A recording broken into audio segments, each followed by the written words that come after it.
En esta parte 1 de la unidad 1 de folclore y lenguaje musical, dedicada a las identidades, vamos a hablar de la música como experiencia. La base va a ser el artículo de Simon Fries, Música e Identidad, que tienen ustedes en la bibliografía complementaria, y algunos fragmentos que hemos seleccionado. Partamos de esta frase tomada de ese artículo de Simon Fries, que es uno de los grandes referentes internacionales en música popular. Dice Simon Fries: una determinada obra musical produce, crea y construye una experiencia musical, una experiencia estética, que solo podemos comprender si asumimos una identidad tanto subjetiva como colectiva. Nos van a interesar dos aspectos que están ahí ofrecidos por Fries y que podríamos decir que sobrevuelan en la aproximación a la música popular de los últimos años, en distintos aspectos y en nuestro interés particular en la música folclórica. En primer lugar, la música es una experiencia. Una experiencia. Ese es un primer aspecto que vamos a profundizar. Y casi conjuntamente con eso, esa experiencia solamente se puede entender si asumimos por debajo de esa experiencia una identidad. Y fíjense, tanto subjetiva como colectiva. Parece paradójico, pero esos son los dos conceptos que queremos explorar en este video, en esta primera parte de esta unidad. Una pequeña reflexión antes de ingresar en eso. Si decimos que toda música, con Simon Fries decimos que toda música es identitaria, y al mismo tiempo hemos dicho, ya hemos hablado varias veces, que lo folclórico se caracteriza por la relación con la identidad, uno se pregunta entonces, ¿qué es lo particular de la música folclórica? ¿Qué tipo de relación particular con la identidad implica el folclore en general? Si toda música es identidad, entonces, ¿por qué la música folclórica tiene alguna relación particular con la identidad? Este módulo es una buena oportunidad para pensar esta pregunta, que parece muy importante para nuestra comprensión de lo que es el folclore. No vamos a dar respuestas a ella, pero parece que es una buena ocasión para juntar elementos de juicio para que ustedes mismos vayan buscando sus propias conclusiones sobre cuál es la relación del folclore con la identidad. Bien, tomemos ya para comenzar la reflexión la música como experiencia. Aquí lo que nos va a parecer importante subrayar es esto que dice Simon Fries. Lo estético, dice Fries, describe la calidad de una experiencia y no la de un objeto. O dicho de esta manera, significa experimentarnos a nosotros mismos y no solo el mundo de una manera particular. ¿Qué quiere decir eso? Quiere decir que la música, y como vamos a ver también, la identidad, no están en el objeto, no están en la cosa, sino en la experiencia subjetiva que nosotros y cada uno de nosotros vivimos en relación con ese objeto. Esto puede parecer mínimo, pero si le dan una mirada, por ejemplo, al artículo de Ana Dupey, que encontrarán en la bibliografía, verán que la confusión de la identidad con los objetos está más generalizada de lo que parece. Y aquí Fritz nos llama la atención sobre eso. La música no está en el objeto, no está en la cosa, sino en la experiencia que vivimos con esa cosa. ¿Qué quiere decir eso? Fíjense que eso en realidad no es solo con la música, ocurre con cualquier signo. Un signo, se nos dice desde hace mucho tiempo, digamos, lo llamó Ferdinand Saussure, fundador de la lingüística moderna, sostenía, ¿no es cierto?, que reconocía en el signo, estaba formado por dos partes, el significante y el significado. El significante es aquello que percibimos directamente a través de los sentidos, es aquello que los sentidos no nos proponen. Ese es el significante. Pero el signo existe porque ese significante está asociado con lo que llamamos el significado. Es decir, incluso cuando nosotros escuchamos un significante, tomemos por ejemplo, escuchamos la palabra pañuelo o leemos la palabra pañuelo, inmediatamente hay ciertos contenidos que casi inevitablemente se movilizan en nuestra psique.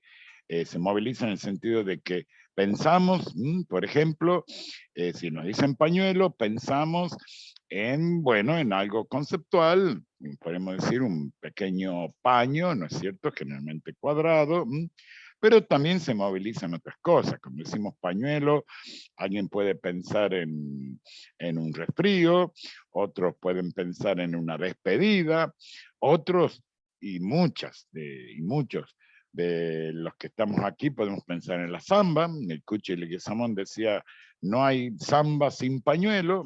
Nosotros, por supuesto, tenemos muy vinculado, dada la coreografía de la samba y la importancia del pañuelo en los movimientos de la coreografía de la samba, le damos establecemos una relación muy estrecha entre el pañuelo y la samba.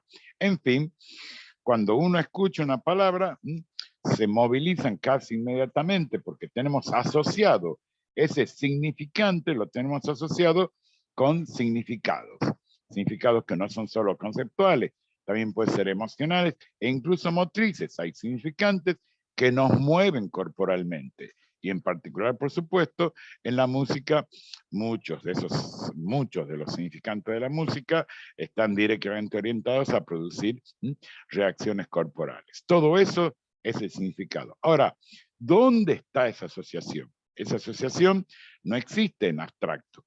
Esa asociación entre significante y significado está establecida en nuestra psique. Es dentro nuestro que está hecha esa asociación y por eso cuando surge algún significante, cuando nos enfrentamos a algún significante, se produce esa movilización conceptual, emocional y motriz, o como queramos describirlo, ¿no es cierto?, de que produce el signo. Es en esa aventura que ocurre el signo. Así que lo que nos dice Spitz, cuando dice que la música es una experiencia, es que la música no está en las ondas sonoras que nos llegan, no está en los movimientos, los colores, las luces con las que los intérpretes y los músicos nos hacen llegar las cosas. En realidad, el sentido de la música está en todo lo que se produce en nosotros por ciertas asociaciones que tenemos, por decirlo así, preestablecidas, mientras interactuamos con eso. Nos llegan las ondas sonoras, vemos los movimientos, escuchamos lo que está diciendo y vemos, percibimos todo lo que está ocurriendo y dentro nuestro, por esa asociación, se produce cierta experiencia en nosotros mismos. Eso es lo que nos dice Fritz, que el sentido de la música misma, no está en el objeto, sino en la experiencia. Notemos que esa experiencia, ahora bien, es única. Si la experiencia que vivimos nosotros, cada una de nosotras y nosotros, cuando escuchamos cierta música o bailamos cierta música, es una experiencia que ocurre tan dentro de nosotros que es única, es singular. Prácticamente, por más que tratemos de expresarla, nunca llegaremos a expresar completamente eso que está ocurriendo dentro de nosotros mismos. Es inefable, es intransferible. Y sin embargo, por subjetivas y por lo tanto singulares y únicas que sean para cada una y cada uno de nosotros, no podemos decir que sean simplemente individuales. Sabemos que determinados datos sensoriales provocan reacciones similares en otras personas. Aunque lo que se nos ocurra a nosotros, lo que se suscite, la experiencia que se suscite a nosotros cuando escuchamos la palabra pañuelo, sea única y singular, sabemos que es parecida, que es semejante a la reacción que se provoca en otros, si no, no podemos comunicarnos, no podemos utilizar la palabra pañuelo para comunicarnos, y lo mismo pasa con la música. Eso no es casual, no es que se que sea casualidad que nosotros sepamos que los sentidos que tienen los signos o las experiencias que nosotros vivimos con la música sean compartidas por otros. Porque en realidad esas asociaciones no han ocurrido azarosamente, sino que han ido incorporándose, las hemos ido aprendiendo, si ustedes quieren, en nuestras relaciones con nuestros congéneres a lo largo de nuestra vida, en lo que se llama nuestro proceso de socialización. De manera que eso que hemos ido incorporando ha sido compartido ya en esa incorporación, incluso nosotros hemos hecho esfuerzos a menudo inconscientes por entender qué es lo que el otro está queriendo hacer, qué es lo que el otro está queriendo decir, qué es lo que estamos tratando de compartir cuando aparecen los distintos tipos de signos, ¿no es cierto?, que nos vuelven seres sociales, ¿no es cierto?, que nos hacen compartir. Entonces, precisamente por eso, aunque las experiencias que vivimos con la música no sean idénticas a de los demás, sí sabemos que son suficientemente similares con las de otros como para que digamos que esas experiencias son compartidas, que en alguna medida lo que nosotros vivimos converge en algo que estamos compartiendo con los otros seres humanos. Entonces, por eso, esa experiencia de la música puede ser, aunque suene paradójico, subjetiva y colectiva, como dice Fritz, o como podemos decir también, individual y social al mismo tiempo. Eso ocurre con la música, y fíjense ustedes, también ocurre con la identidad. Pero de eso vamos a hablar entonces en la próxima parte de esta unidad.